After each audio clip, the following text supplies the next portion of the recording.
Have you ever pondered the complexity of our human brain and the myriad of diseases that can potentially affect it? Now, what if you were told that a disease as common as the flu could lead to a serious brain condition known as encephalitis? Encephalitis, a word that might sound quite intimidating, is essentially an inflammation of the brain. This condition, though relatively rare, can be life-threatening and is often caused by viral infections. It's a medical enigma that lures researchers and healthcare professionals alike due to its unpredictable nature and multifaceted approach to treatment. Now, you might be wondering, what actually causes encephalitis? The most common cause is viral infections. In fact, several types of viruses, such as herpes, simplex virus, enteroviruses, and even the common flu virus, can lead to encephalitis. Other causes include bacterial infections, fungal infections, and certain parasites. In some cases, encephalitis can also be a result of an autoimmune reaction, where the body's immune system mistakenly attacks the brain. How would one know if they're grappling with encephalitis?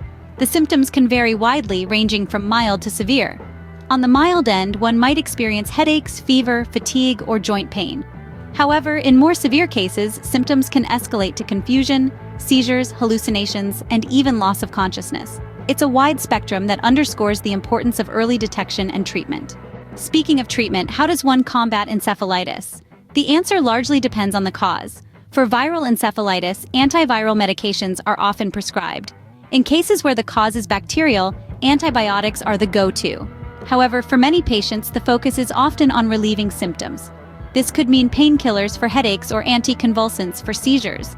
In more severe cases, hospitalization might be necessary, necessitating a more comprehensive approach to care, including respiratory support or even surgery. Now, before we wrap up, let's take a moment to revisit the key points. Encephalitis, an inflammation of the brain, can be a serious, life-threatening condition. It's most commonly caused by viral infections, but can also result from bacteria, fungi, parasites, or autoimmune reactions. Symptoms vary widely, from mild headaches and fever to severe confusion and seizures. Treatment is largely dependent on the cause and can range from medications to symptom management to hospital care. Understanding encephalitis is a crucial part of demystifying brain diseases, and it's a testament to the importance of research and medical advancements. Knowledge is power, and the more we know, the better equipped we are to face health challenges head-on. So, the next time you hear the word encephalitis, remember, it's not just a complex medical term. It's a call to understanding, a testament to our brain's complexity, and a reminder of the ongoing quest for better health solutions.